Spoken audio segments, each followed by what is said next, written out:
Embrace the quiet.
Good night.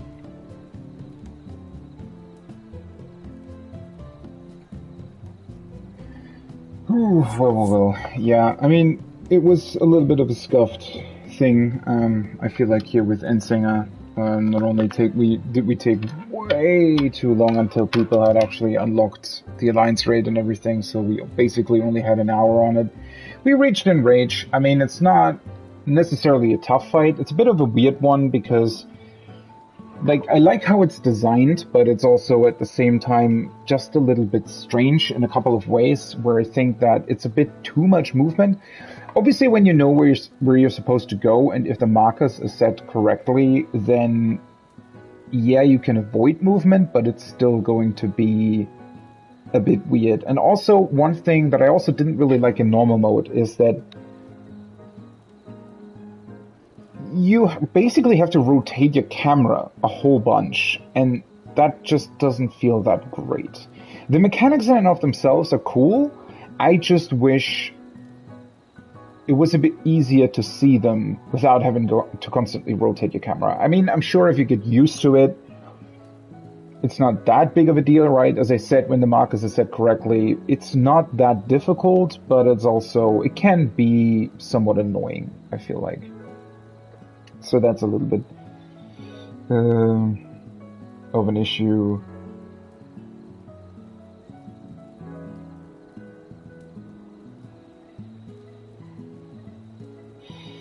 One second.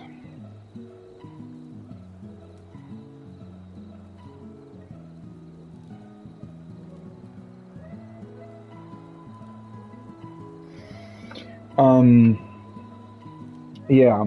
Otherwise, I mean, I did a whole bunch. I think the alliance raid is actually really, really cool. That's obviously when I did it on my own. I think that was very plain to see that I really liked it.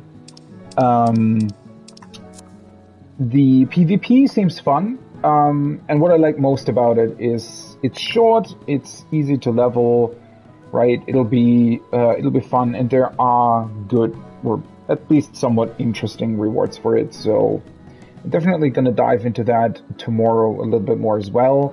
And then, the MSQ, I have to finish that as well. I'm actually getting a bit tired. The problem was that I was starting to lag right around the time when we started doing Endsinger, which wasn't great. Especially with a fight that does demand somewhat of what's it called? A very constant rotation. right? Where you have to know when can I move, when do I not move, things like that. It's a little bit scuffed when suddenly things start to get a little bit iffy with lagging and stuff. It's just not a great feeling, and yeah, it felt a little bit scuffed overall as well. I think I was also lagging on Discord a little bit with my static, so it's not great if you want to communicate with them, where you want to go or how the mechanics work, and it's constantly this robot voice going on. That tripped me up a little bit. A little bit strange, yeah, but whatever. The content so far, though, I really like the MSQ. Obviously, I need to see where it goes. We have seen what I suppose is going to be the new threat or the new bad guy. Wondering where that goes. As I said, the Alliance Raid series is pretty good. Honestly, I felt like they could have even elaborated a little bit on the quest text or quest dialogue itself. I think, there actually could have done, or it could have been a bit longer compared to, when we think about how long Ivalice took, and even the Nier raid sometimes did have quite a few different pieces of dialogue. I did like how more fast-paced it felt in this instance, the Alliance raid, compared to the older ones, but I also wish, because this has by far been the best Alliance raid story since Crystal Tower, I would say. The most interesting one, I think, in terms of its theme. And so, yeah, I honestly would have wished to find out just a bit more about them. I actually wanted to do a couple more things today, but then again, I can just do stuff tomorrow. I'm not done yet. I do want to look at a couple of things, but in terms of the dailies, for example, I think I'm going to do them tomorrow, and then very, very, chill dive into the rest of the MSQ. Tomorrow evening is going to be more tea to sort of round up the stream tomorrow. I think tomorrow's going to be a long one as well. Yeah, there have been a couple of breaks here and there. As always, I can just apologize for the fact that I can't really stream the Discord audio. It's a bit strange, I know, that large parts of those kinds of encounters and minutes and whatever, it's essentially 3 hours that are fairly silent on the stream, which I don't really like. But at the end of the day, not only do I want the footage for myself, but yeah, I don't know. I think it would be weird to break off the stream and then restart it, and that's all kinds of, it is what it is. No way around that currently. I'm working on it, but it'll take some time, obviously. Because I would need to move my whole streaming stuff to like a PC or laptop or whatever, with an external capture card, or capture card in general, instead of streaming from the PS5. I wish I could do that differently, because while I do want to move to a capture card at some point, I still like the streaming feature from the PS5. It doesn't have a whole bunch of functions or anything, but it's very convenient, to be quite honest. And the fact that it sadly doesn't really allow for that much in terms of audio inputs and stuff, yeah, it's a bit unfortunate, but it is what it is. Yeah, otherwise, I mean, Endsinger, I think Endsinger can be pretty awful in PF, which is, yeah, that's a thing. I don't know. I mean, essentially, I've seen the fight, right? So it's not like I'm going in it blind or whatever. So maybe I'm going to wait to do it with my static or something. Then again, there is Unreal as well. I don't really know when I want to do these things. I don't know. Endsinger is a bit of a weird one, but we'll see. We'll see. I'll take a chill.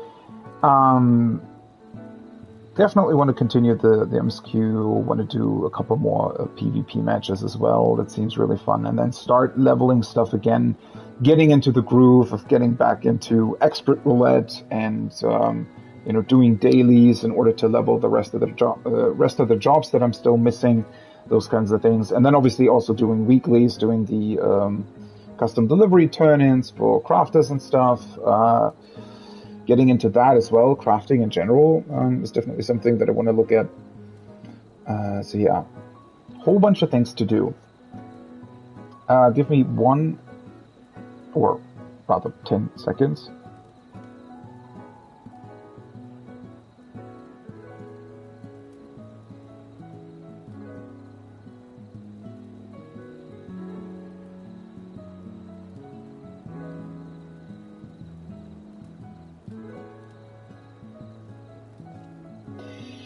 Okay, one thing that I wanted to round the stream off with. Well, first of all, before I do that, let me quickly go to my retainers.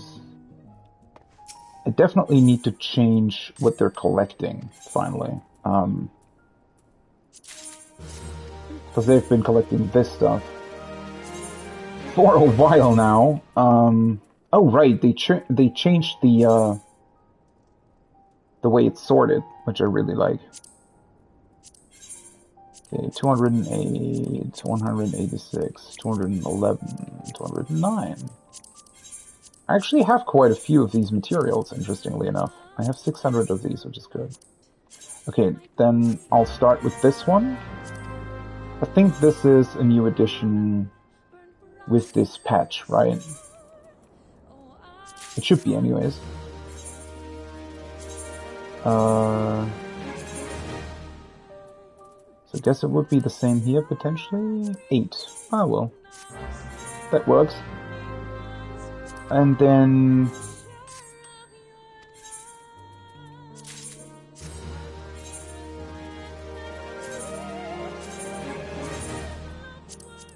Dynamis crystal, what the hell?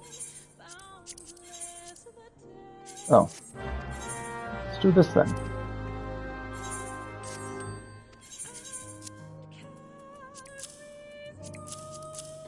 Oh, also, I completely forgot about that, but, so this is the gear from the new Alliance raid, and that's the coin. Let me put that over here for now, just because, obviously, I want to utilize that. And then, this is from the new dungeon, correct? So I'm going to desynth this.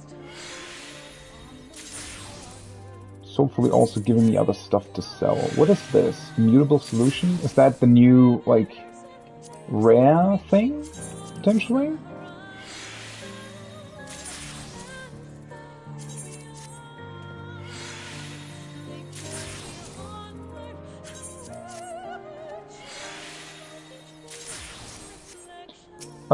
Let me just sell this stuff on this retainer, I suppose. Oh, fuck. Also, I should probably... Yeah, I should spend my... spent my tomestones. Though I don't really know what I potentially could use them for, right? What did I... Let's see, are these worth anything anymore? 579. Let's do that. It's probably worth quite a lot, yeah. 939. So this is the new... They had a similar solution in Shadowbringers as well.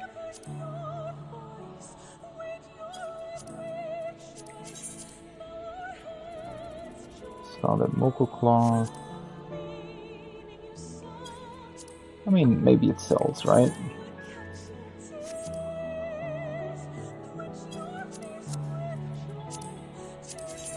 Gonna annoy the heck out of me. Alright. Should I very quickly go back to Ratzatan? I can do that tomorrow, to be honest. I have kept these, yeah. I didn't realize I would get so much for that, but...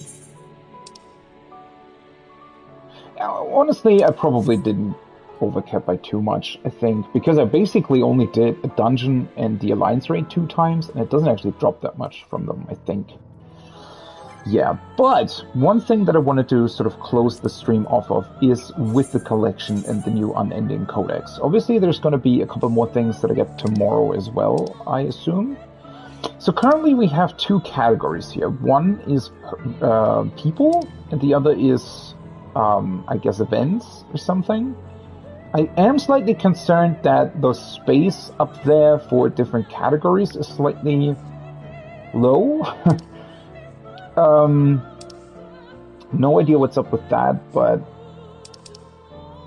yeah, I'm also a little bit...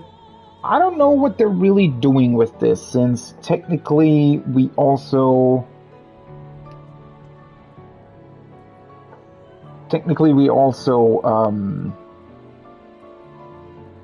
I don't... Yeah, as I suspected earlier, at least as of now, this is mainly the main story, right?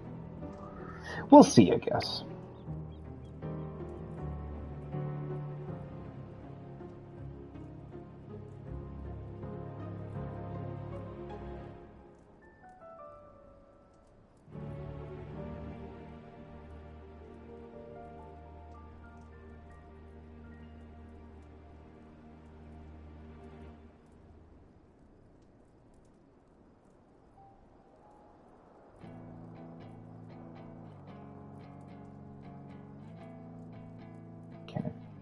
But yeah, let's get into these. I wanted to read these. I wanted to read through these, and I think as sort of a slow way to calm down a bit after the excitement that was the Endsinger Extreme thing. Yeah, let's check this out. So we have Estinian Varlano, scion of the Seventh Dawn Dragoon. One of Ishgard's most capable knights, Estinian, called Wormblood by many, once led his order as the renowned Azure Dragoon. So that's when you start the Dragoon questline, right? Estinian's origins are humble, having been born to a family of sheep herders in the eastern highlands of Coarthus. However, the course of his pastoral life was forever changed when his village of Ferndale was razed by the great worm Nidhogg, an attack which claimed the lives of his parents and his brother.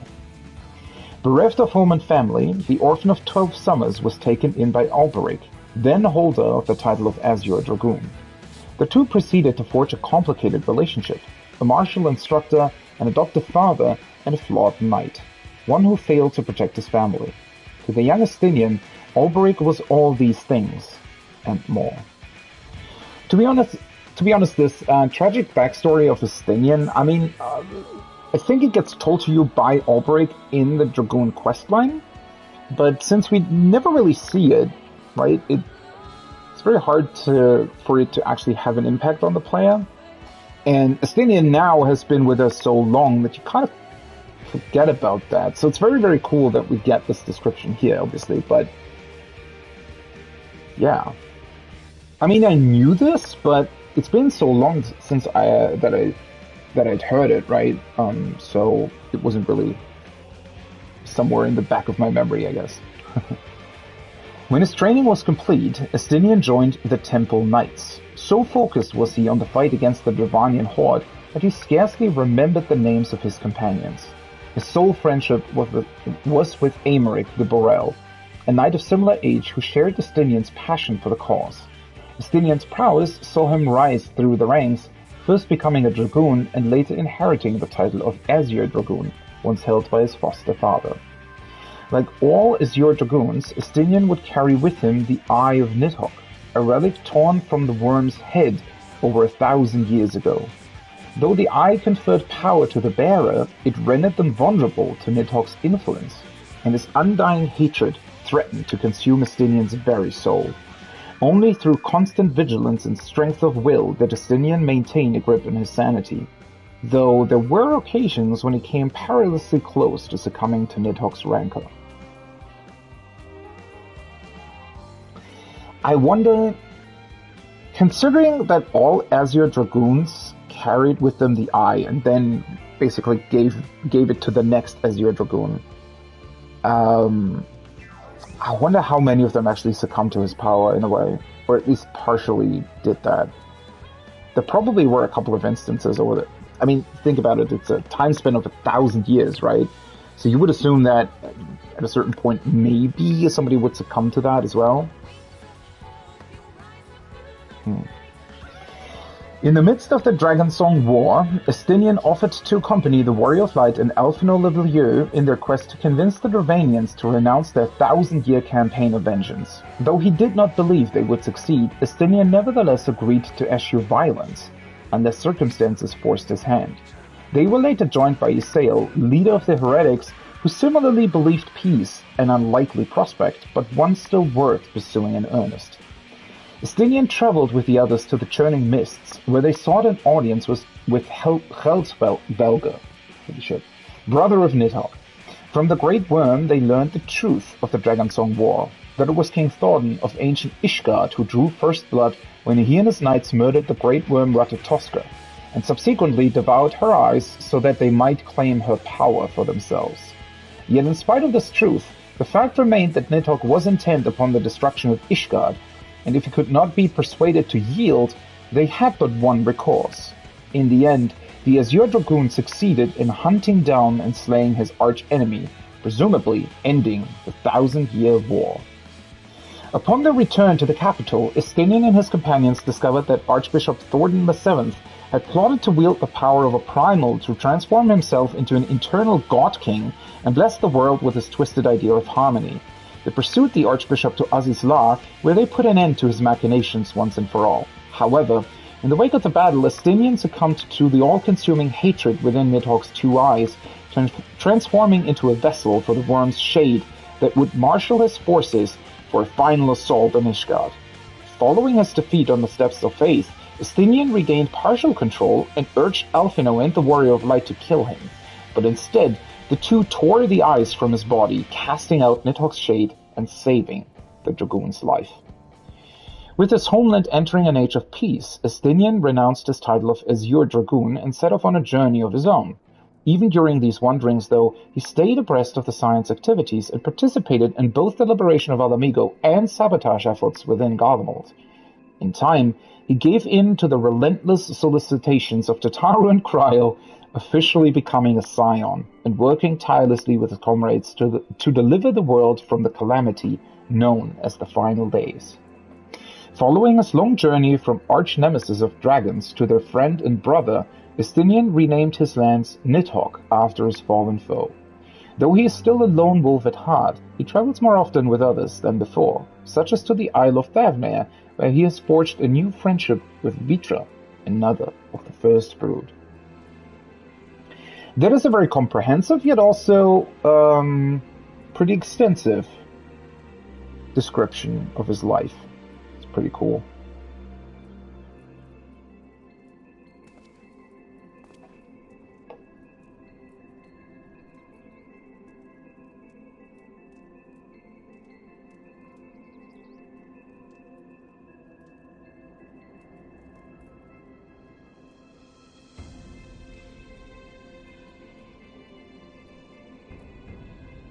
Well, Grahatia, scion of the Seventh Dawn, all-rounder.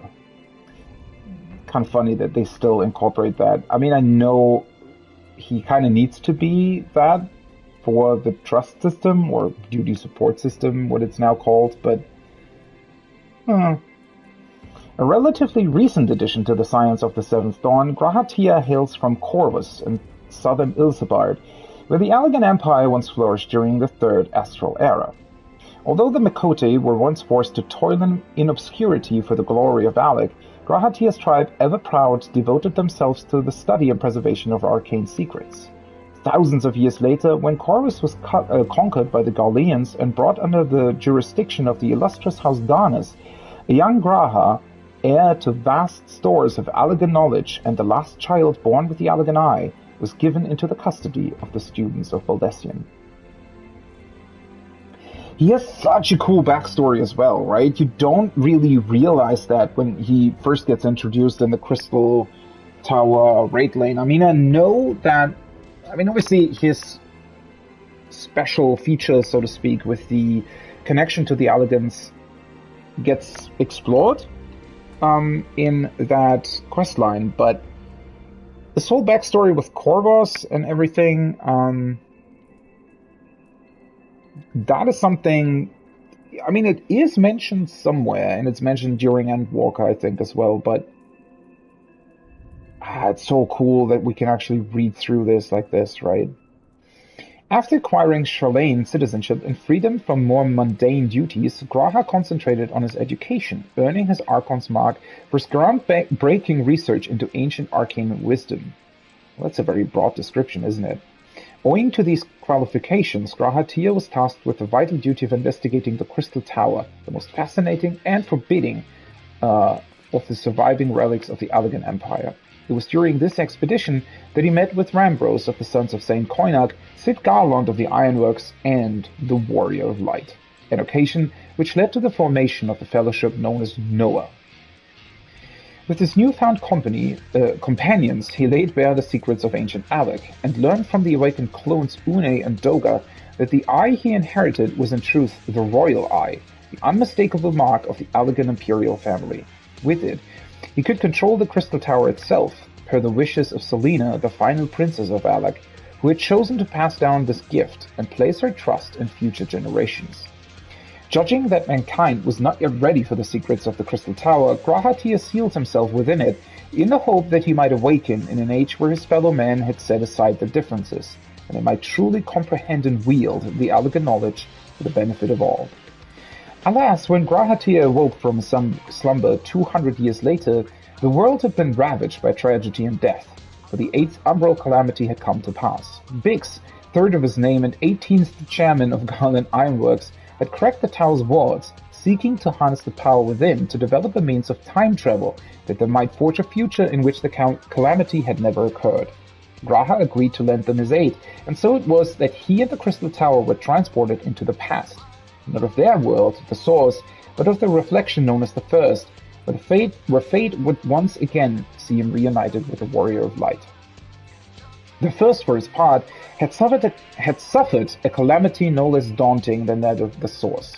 A flood of light had nearly extinguished all life, and what little remained was beset by horrors, born from the phenomenon known as Sin Eaters. Unaged due to his symbiosis with the Crystal Tower, an ever-youthful Graha Tia took the initiative in building the Crystarium, a city and bulwark of hope where he and his growing community would stand against these foes. For 100 years, the Crystal Exarch, as Graha Tia had come to be known, laid the groundwork for the coming battle, for he had always known that he could not triumph without the Warrior of Light.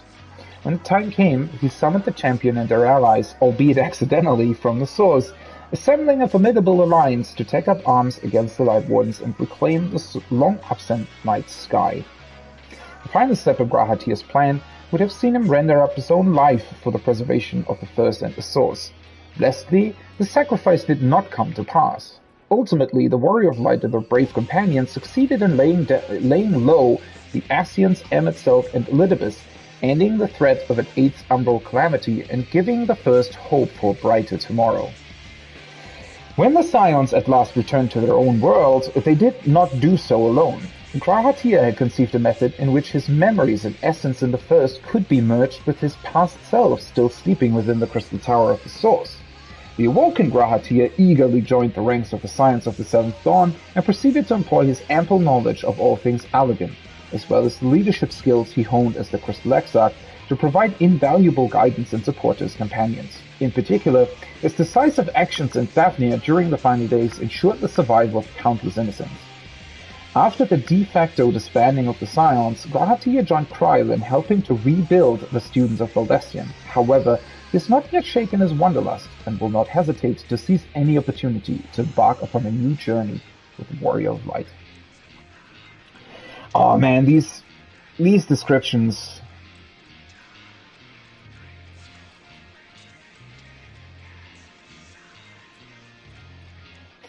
They're really, really good.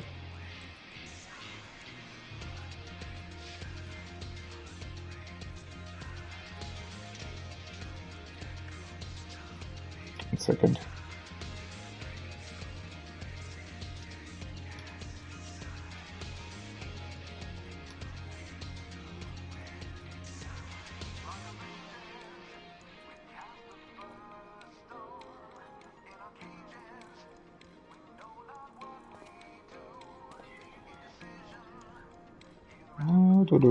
One second.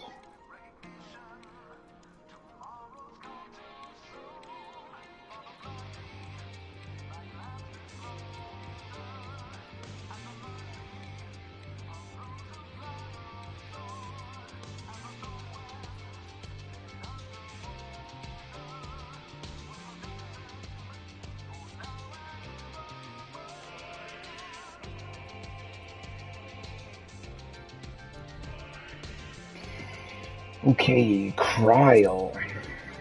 Kryl Baldessian, scion of the Seventh Dawn Mage.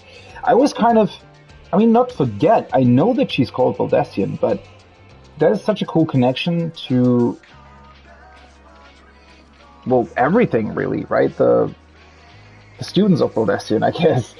I don't know, I somehow always think of that more as a title rather than a name. Orphaned as a child and taken in by Galuf Baldessian, founder of the eponymous Students of Baldessian, Kryl was blessed with the power of the Echo, though in her early years it seemed to her more a curse. Uncommonly sensitive to the feelings of others, unwelcome thoughts flooded her mind, leading her to develop a guarded personality that many found off-putting. Seeing this, Galuf gave her a cat-eared hood, assuring her that her gift was not something to be bemoaned, and that it would one day prove a tremendous strength. Moved by her grandfather's words, Kryl vowed to devote herself to her studies, that she might use her power to serve the greater good. Displaying a remarkable aptitude in the mystic arts, Kryl attended the studium in Charlian, joining the faculty of the arcane and becoming highly skilled in healing and curing magics. Why does she never really help us? She could be a really, really cool healer, right, for the Scions. It was at this time that she made the acquaintance of Alfino and Alice Levilleur, with whom she maintains a close friendship to this day. After graduation, she joined her grandfather's research organization, eventually coming to Eorzea to support the Scions of the Seventh Dawn as they rebuilt their operation following the bloody banquet in Uldar. She lent her impressive knowledge of the arcane to the search for the missing Minfilia. That is also something, right, that I had already pretty much forgotten, that Kryl isn't really there in A Realm Reborn, is she? Ashink, what the fuck am I saying? I think she gets introduced somewhere during the 2.x questlines, right? But ultimately really only plays a bigger role later on, I think. Well, after, or rather when Heavensward comes around, right? Kryl chose to remain in Eorzea for the foreseeable future, both out of a desire to support her friends and for lack of a home to which she might return. Prior to her arrival, the Isle of Val was obliterated by a devastating spell akin to Ultima. While she herself was on the isle at the time, she was saved by the blessing of light, and so she naturally fell in with the Scions. She soon became a full-fledged member, and thenceforth used her command of the Echo to serve her comrades on many an occasion. Kryl suffered a particularly harrowing experience when she was captured as a prisoner of war by the Garleans during the campaign to liberate Alamigo. Her Echo made her a target as the Magitech engineer Aulus Mal Asina sought to study the phenomenon and create an artificial variant. He succeeded in this endeavor, transforming Fordola Ren Lupus and Xenosia Galvas into beings he dubbed the Resonant. Kryl was later rescued by the Scions and after recovering from the ordeal resolved to repay the favor. Indeed, when her companions were forcefully summoned to the First and left in a comatose state, Kryl took the lead in nursing the Scions back to health. It's still interesting to me that the whole sort of soul extraction process that the Garleans used to sort of create the artificial Echo, that has never really been... I mean, it was a big point during Stormblood, especially with Fordola, and it was mentioned again and again, and obviously Xenos employed it as well, but sort of the workings behind that were never really explored, right? How did they actually pull that off? It was sort of shown, yet never really explained, which is interesting. With the appearance of the Telofroi and the looming threat of the final days, Kryl returned to Charlian in hopes of gauging the true intentions of their governing body, the Forum, which to that point had stubbornly refused to approve any aid to Eorzea. Subsequently, she would use her influence as representative of the students of Baldessian to arrange for her friends to visit Old Charlian. Now that the final days have been averted and the Scions ostensibly disbanded, Kryl has devoted herself to the restoration of the students, recruiting the precious few survivors she has found, along with new talent that together they may carry on her late grandfather's legacy and preserve their knowledge for future generations. Stola Rule. Sorceress, yet again a very broad description. Displaying prodigious aptitude for magic from a young age, Stola, at the behest of the Chaldean Forum, was sent to Master Matoya for tutelage at the tender age of 7. Resentful of having to mind a child instead of pursuing her own research, the revered Archon was a stern taskmaster, imposing upon her new student one harsh trial after the next.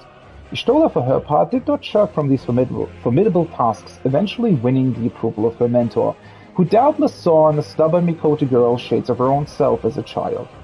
After 10 years of training, Stola emerged from Matoya's cave a woman grown, possessed of vast knowledge and skill in the arcane that easily earned her the title of Archon. Striking out on her own, Stola joined the Circle of Knowing, led by her mentor's colleague and friend, Luzois Levelier. Sailing to Eorzea, she assisted her friends in their efforts in Limsa in the fateful days leading up to the 7th Umbral Calamity.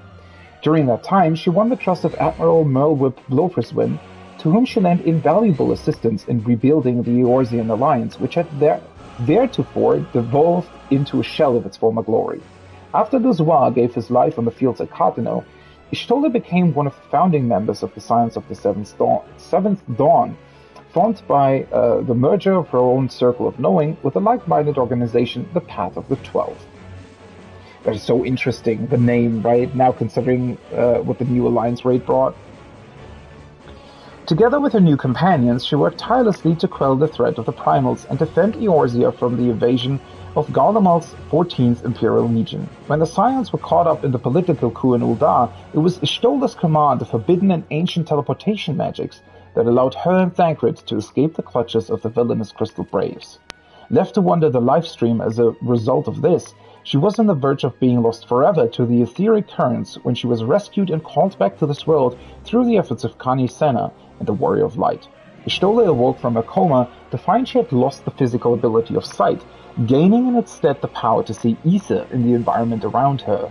This gift is a double-edged sword, however, for while it allows her to remain a formidable presence in battle, the strain it places on her mind and energies is often great. Having recovered her strength, Stola... What the fuck am I saying? I think I'm getting tired.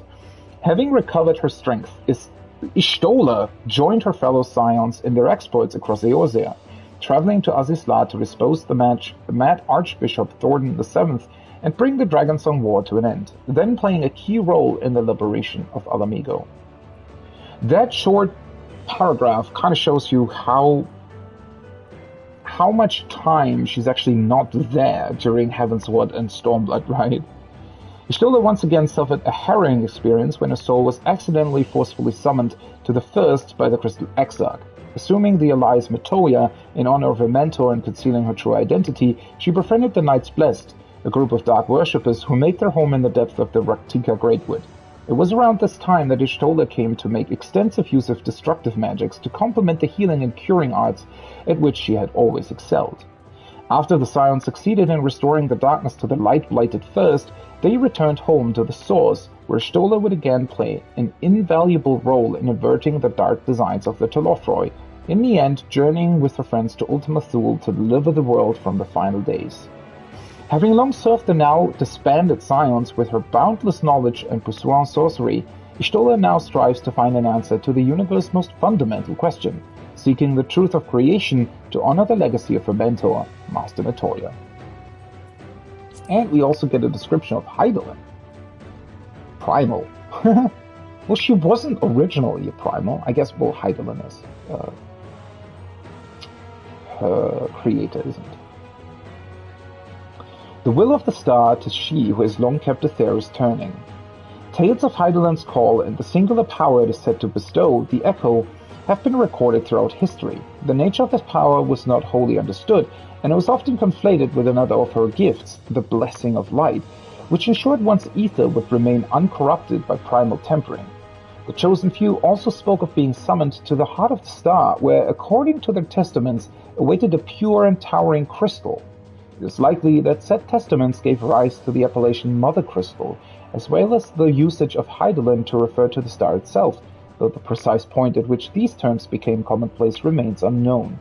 While many sought further knowledge of her nature, the Chaldean Forum foremost among them, few ascertained Hydaelyn's true identity, a primal with an ancient, Benar at her core.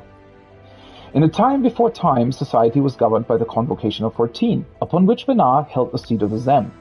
An indefatigable and insatiable curious individual, she tired of the academic approach to natural studies and resolved instead to travel the star and seek its truths through first-hand experience, a journey that she continued even after she abdicated her position. One day, during a visit to Elpis, she chanced to meet with a warrior of light, who had come from the future with a warning of calamities to come. Thus did she learn of the final days that would befall Atheris and of this tragedy's ultimate cause, Meteon, bearer of myriad fallen worlds' despair. To prevent the obliteration of all life, Benar embarked upon a quest that would span millennia. Offering up her own flesh and soul, she summoned and became Hydaelyn. She summoned her people who yearned for a past that could never be restored, the god Zodiac, manifestation of that ill-fated wish, and the star itself, which she loved so dearly, into 14 pieces.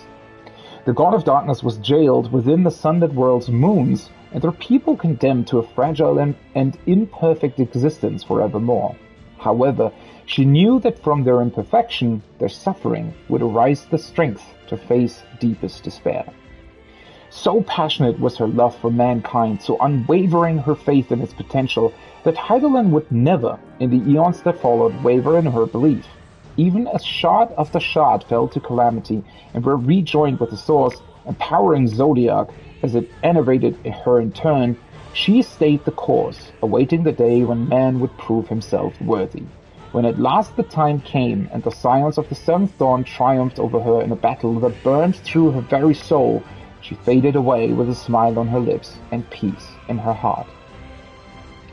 Though the warrior of light and their comrades would go on to follow the paths she had shown them, Hydaelyn was no more. Her love for her children, however, is eternal. Urianger Augurel, Astrologian. Also kind of interesting that they're not mentioning their original jobs, though. It's just saying what they currently are. An avid reader, since he was old enough to hold a tome, Urianger spent his youth engrossed in books of prophecy. Eastern, Western, modern, historical, the young Ellison devoured all manner of sources concerning his favorite subject, though in so doing acquired an erudite vocabulary and poetic mannerisms that alienated his peers. His steadfast studiousness, along with the encouragement of his childhood friend Montbreda, did however enable him to enter the studium under the auspices of the foremost authority on prophecy, Archon Luzois. Indeed, it is thought that Urianger elected to join the Circle of Knowing to learn the truth of Messiah Thousand Eyes' Divine Chronicles, a work that hinted at the coming of the seventh umbral calamity. In the moons preceding said calamity, Urianger sought to share his knowledge with the people of Eorzea, but his doomsaying only served to earn him an unflattering reputation. After the prophecies came to pass, and his beloved mentor was lost in the fires of Carteneau, he and the other remnants of the Circle of Knowing joined the path of the 12 to form the Science of the Seventh Dawn. Thenceforth, Urianger became a fixture in the halls of the Waking Sense. For a very long time, in fact, way longer than everybody else. Although his profound knowledge of history has ever been a boon to the Scions, Urianger's verbose explanations and dry manner have given rise to interpersonal tensions. Of particular note are the events following Montbreda's death during the confrontation with the Asian Nabrialis, when a grieving and guilt-stricken Urianger took it upon himself to treat with Elidibus in secret. In so doing, he learned long-lost secrets, which he used to sabotage the Asians' plot to manipulate the warriors of darkness. While he had the best of intentions, the decisions he made without the input of his allies, such as orchestrating the journey of Medphilia, the world of the Mother to the First, and their consequences would long weigh heavy on his heart. To compound his turmoil, Urianger was pressured into deceiving his allies once more when the Crystal Exarch summoned him to the First. After divulging his true identity as Grahatia, the Exarch implored him to pretend that his own knowledge of future tragedies was a vision Urianger had witnessed when passing between worlds. Believing this fiction was essential for the success of the Exarch's plan to prevent the Eighth Umbral calamity through his personal sacrifice, Urianger reluctantly agreed and retreated to El Mag. However, when the truth was finally laid bare, the Warrior of Light, then the Warrior of Darkness, refused to allow the exarch to trade his life for the star's safety, rendering the deception meaningless. Urianger, overcome with regret, resolved to be more forthright and emotionally open with his comrades from that day forward. Upon returning to the source and being confronted with the reality of the final days, he played a key role in facilitating cooperation between the people of Aetheris and the moon-dwelling Loperids. But it was not until a tearful reunion with Moonbreeder's parents who welcomed him as they would a son, that he began to feel as though he was growing into the man he wanted to be. Ultimately, it was the relationships Urianger cultivated that would see the ship Ragnarok take to the stars and hope restored to the star. That's a quite beautiful description of his life. Vitra, satrap of Ratzatan. This kind-hearted dragon is one of the seven sired by Midgardsormr in a time before mankind's memory. The talismans made from his green-black scales are treasured by those scions and alliance members fortunate enough to possess them, as they provide protection against soul-warping ether. Vitra took up residence on the cliffs of Thavnir long before the founding of Ratzatan. The Matanga came next to the isle, but they knew well enough to let sleeping dragons lie. They were followed by the Aura, who despite cultural differences maintained cordial relationships with their new neighbors. It was not until the coming of Huron colonizers that Thavnir knew war. It was Vitra who emerged to quell it ere its flames consumed the land. The various tribes welcomed his intervention, yet he remained convinced that however grateful they may be, they would never be content to let a dragon lord over them, and there would never be lasting peace. And so he asked Al-Zadal of the Aura to lead the people in public as Vitra himself withdrew into the shadows, whence he would provide guidance to the satrap and his successors. Thus was the Isle united under the banner of Ratzatan. As Al-Zadal and his descendants ruled the diverse Ratzatan for centuries, behind the scenes Vitra was no less devoted to her people. In fact, he was to her people, the people of Ratzatan, yeah. In fact, he was closer to them than they knew, for he often embedded one of his eyes in alchemical simulacra of men, that he might walk among them. Many of these simulacra would be sent abroad as representatives of the satrap at one point or another, there to be made permanent ambassadors, providing a convenient excuse for the worm to switch vessels. When the final days came to his beloved home, twisting his people into beasts for whom death was a mercy, Vitra realized that things could not continue as before. Loyal Ahewan, the erstwhile satrap, had fallen protecting the citizens, and to honor his final wish, Vitra would have to become satrap in name as well as deed. With a little encouragement from Estinian, he at last revealed himself to the Harnish people as their longtime protector. In the wake of an apocalypse averted, Thavnir began to rebuild under Vitra's auspices. His simulacrum is frequently spotted out and about in Ratzatan, and while the public is no longer fooled by his diminutive guise, he is yet resolved to traverse the city as a man might, to better understand their plight and ensure that no quarter is left wanting. Well, well, well. I can't wait to get more of these entries. These are really, really awesome to read, not gonna lie. The Reflections. Though few are aware of their true nature, these worlds exist in parallel to the one in which we live, the Source. In order to weaken an imprisoned Zodiac, Heidelin mustered her strength and sundered the very fabric of reality, causing the world to be split into 14 shards, akin to identical diluted images. Being reflections, the geographical features of these worlds are naturally similar, akin to observing the original through a looking glass. But over the course of millennia, the peoples of each have lived disparate lives and histories, and some variance has manifested in the environment itself as well. Since the reflections were burst forth, 7 have been lost, sacrificed in the Essence quest to restore the ancient world. Curiously, while the reflections are displaced from each other, the boundaries between them are not uniform. Certain worlds, such as the 1st and the 13th, are more readily accessible from the source, while others are not. One theory posits that the worlds exist within pockets of reality that are arranged in a pattern not unlike the numbers on a clock face, and then it is easier to travel to an adjacent reflection. I wonder what that's supposed to mean. I mean, it literally says what it means, right? But it's such a... sometimes very confusing if you try and look at the reflections as like actual physical objects in space, right? The Crystal Tower. Approximately 6 millennia ago, when the world still languished in the aftermath of the Third Umbral Calamity, there arose a man who led an army of mages on a campaign of conquest. Zande would go on to found the storied Allagan Empire, as well as marry the secrets of magic and wisdom of science to create etherochemistry. Through advances in this miraculous field, he expanded his dominion to encompass the continents of Aldenard, Ilsabard, and Orthard. However, generations of peace and prosperity gave rise to decadence, and 1,000 years after the nation's birth, progress all but ground to a halt. The people grew complacent, abandoning learning and drowning themselves in leisure, and society stagnated. None lamented this deplorable state of affairs more than the technologist named Amon. Desiring to restore his nation to its former glory, Amon brought Emperor Zande back from the grave. Under the Founding Fathers' leadership, the empire was given renewed purpose in world domination. In order to bolster the might of his armies, Zande entered into a pact with the Cloud of Darkness, a sovereign among Voidsent, and granted their kind passage to the world of men, in return for their aid in assuring the supremacy of his reign. The Crystal Tower played a key role in all of these events. Built to harness the power of the sun, it provided the sprawling empire with energy during its heyday. When the empire fell into decline, Amon used that selfsame energy to resurrect Zande, and Zande in turn used it to open a gate to the void. Eventually, the Emperor resolved to welcome the Cloud of Darkness herself into our world, a feat which would require a void gate and heretofore unseen proportions.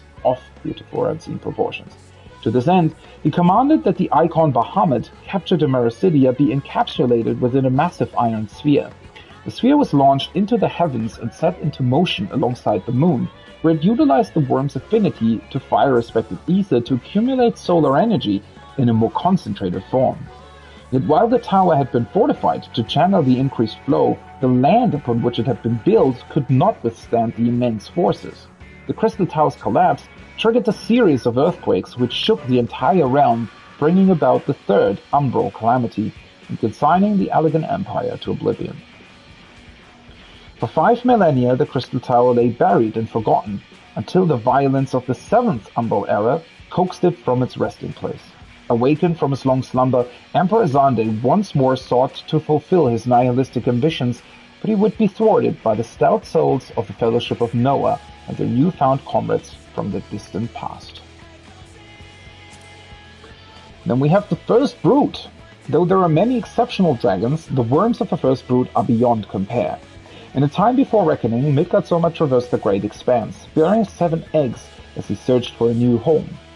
Arriving upon Hydaelyn, he formed a pact with the Will of the Star and secured for his children a bounteous dominion. The worms born of this clutch would grow into Helsvelga, Nidhogg, Ratatoskr, Bahamut, Tiamat, Asdaja, and Vitra, beings of immense power and majesty. The 7 then scattered to the far reaches of the world, there to spawn broods of their own, and thus did the dragons become legion. Though they have the capacity to live for nigh on an eternity, several of the First Brood have fallen. Bahamut was vanquished by the Allagans in the Third Astral Era, while Ratatoskr and Nidhogg's death marked the beginning and end of the Dragon Song War, respectively. Helsvelga, Tiamat, and Vitra remain among the living. Vitra, the youngest, is perhaps the most prominent of late, owing to his long-standing relationship with the people of Thavnir. Instrumental in establishing the nation of Ratzat-Han, he has long guided it from the shadows, only to recently reveal himself and formally assume the role of satrap in the wake of the final days. Asdaja's status, whether she is alive or dead, much less where she may be, is currently unknown. Well, now we kind of know, because, she seems to be on the 13th. Also, I find it very interesting since Tiamat helps us in 5.5, right? Yet she doesn't really appear again all that much in Endwalker. I think Tiamat is mentioned at some point as having helped out somewhere else, right? But, yeah. And we get a description of Ether. It seems as if these entries are like a bit random. I don't really know which quest gave me what. This vital energy is essential to life as we know it. For a being to be classified as living, it requires both a soul and physical vitality, each of which is composed of ether. Scholars posit that this ether can and must be restored throughout life via the consumption and digestion of sustenance. Whether this is the primary factor in the body's need for nourishment is unclear, but what we do know is that the critical depletion of ether will result in physical or spiritual death. Ether manifests in many ways, aside from the aforementioned two, including magical phenomena, both natural and of man's design. Most importantly, it flows imperceptibly throughout the world, forming the great life stream to which all life one day returns, as well as the smaller ether currents that drive the winds and carry the winged aloft. Without for fuck's sake, I'm really getting tired, I think. Without ether's blessings, our star would be a barren and desolate hell. Upon death, a being's ether disperses and passes from the mundane physical world into the ethereal realm. However, when many lives are lost suddenly due to violence or calamity, or the flow of the life stream itself is disrupted, the ether may instead coalesce upon the physical plane, forming the crystals with which our star is replete. Whew, that have been a lot of descriptions. Okay, well, this has been a fun stream overall. I don't know, it's been a bit of a chaotic one, I feel like, especially sort of the latter half, because, yeah, I don't know, I've looked at a bunch of things, right? It was, the game itself sort of threw my plans into disarray a little bit, because, well, somehow they decided to lock the alliance rate behind the MSQ progression, which I'm not necessarily against, but I thought that the fact that it was, because they had done this before, right? I think, for example, a few quest lines actually branched off of the MSQ. The last one that I can think of definitely was the weapons quest line with Gaius Ben Balsa. But that kind of, I mean, that was like the first quest in that patch when they did that. And so it basically branched off immediately, right? Whereas this time, you actually had to do the dungeon before the Alliance Raid questline then branched off of it. That felt a little bit strange. I don't know why they decided that specifically. I mean, from a story perspective, I mean, at least they have written it in a way where it makes sense, but it's not really necessary, right? They could have written it slightly differently and it would have still worked equally well. Maybe it was because they wanted to have certain characters in the dungeon, but then also wanted to have Graha in the Alliance Raid questline and thought that it would be difficult to do that otherwise. I honestly don't really know. It's a bit strange. I don't really mind it, but obviously now that meant that I had to sort of split the story into two parts, right? I did the first sort of half of the MSQ today, which I assume is sort of the half point of it, maybe. Maybe a little bit more, like 2/3 or something. Then I did all of the Alliance Raid stuff, and tomorrow I'm going to do the rest of the MSQ. So, I mean, nothing... It's not a bad thing per se, but usually I very much like to do these things sort of separate from one another, right? And I would have really liked or looked forward to sort of playing through the new MSQ tomorrow all at once. Oh well. It's not a big deal. Otherwise, the patch has been fun. I think I'm going to go over a couple more details tomorrow as well, because it's been late. It's been 13 hours with like a lunch break at the start, but yeah, still 13 hours. I'm tired, it's late, and I want to play more tomorrow, so obviously I also want to be fit for that, right? That's it. I hope you had a great time. More Final Fantasy 14 tomorrow, obviously, and then, yeah, we'll dive into the rest of the MSQ, dive into more PvP, do dailies, all that fun stuff, and later in the evening, some tea progression, hopefully, through Wormhole and into Phase 4.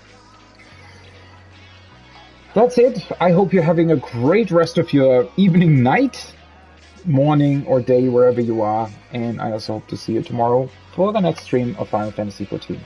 Until then, Have a good one. Bye bye.